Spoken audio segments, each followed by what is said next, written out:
เว้ยห้าแดกมึงเอ้ยตื่นเบิดตื่นนี่ยังคนบักงามป่านนี้จะเป็นบ้าวะ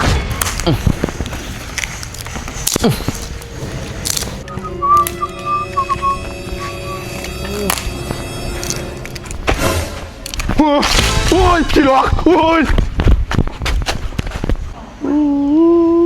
มันเล่นนี่อีหยังละบักอันนี้เว้ยห้าแดกมึงเอ้ยตื่นเบิดตื่นนี่ยังคนบักงามป่านนี้จะเป็นบ้าวะอันบุตื่นอะไรเบิ่งเจ้าแต่งหน้าดูมันจะสิแต่งเป็นอย่างแต่เช้าแต่เสียวแท้โอ้ยเนาะ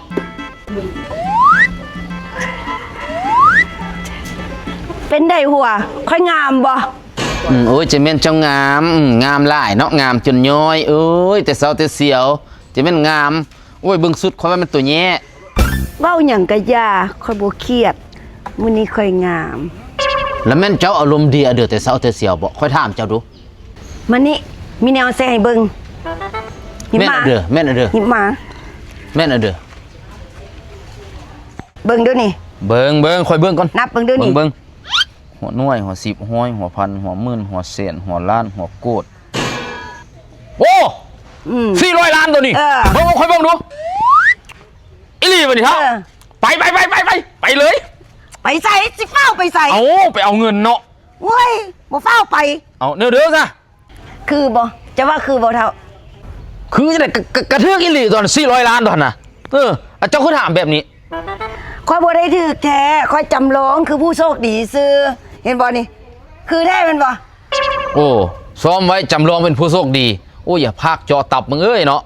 เบิดเลยเนาะรถใหม่กูเนาะอ้าวคนเฮามันก็มีความหวังตะบ่มาพี่คนสิเว้าสุฟังนี่นะแม่นอันเด้ออีอันนี้มันเป็นฟังก์ชันจำลองผู้โชคดีอยู่ในแอปเลขไอเต็กเจ้ากดเข้าไปในแอปนี้แล้วก็เข้าฟังก์ชันจำลองผู้โชคดีแล้วก็เลือกรูปเฮานี่ใส่แล้วก็เลือกซากหลังเฮามักตัวใดเฮาก็เลือกใส่แล้วก็ตัวเลขอีกเฮามักเท่าใดน่ะเฮาก็กดใส่แล้วก็แชร์ลงอัลบั้มเฟซบุ๊กอีหยังก็ได้หมดเท่านี้เฮาก็คือผู้โชคดีได้รับรางวัลจากแอปเลขไอเต็กแล้วรับหองพี่น้องมาเต็มเฮือนเลยอันแล้วจะสิฮ้องมาอย่างอันญาติพี่น้องกันบ่จะสิฮ้องมาเฮ็ดเด้อก็ห้องบ้านแปลงเฮือนซอยเฮ็ดเฮือนซอยอันนี้คือเจ้าว่าเมียเจ้าสลัดบ่คือเว้าแนวนี้นะเจ้าว่าค่อยโง่ตลอดเห็นบ่ค่อยสลัดงานนี่นะอันเท่าค่อยลืมถามแล้วมื้อนี้เจ้าสิซื้อเลขกันเด้อซื้อตัวใดค่อยบ่บอกแต่ที่แน่ๆค่อยซื้อในแอปเลขไอเต็ก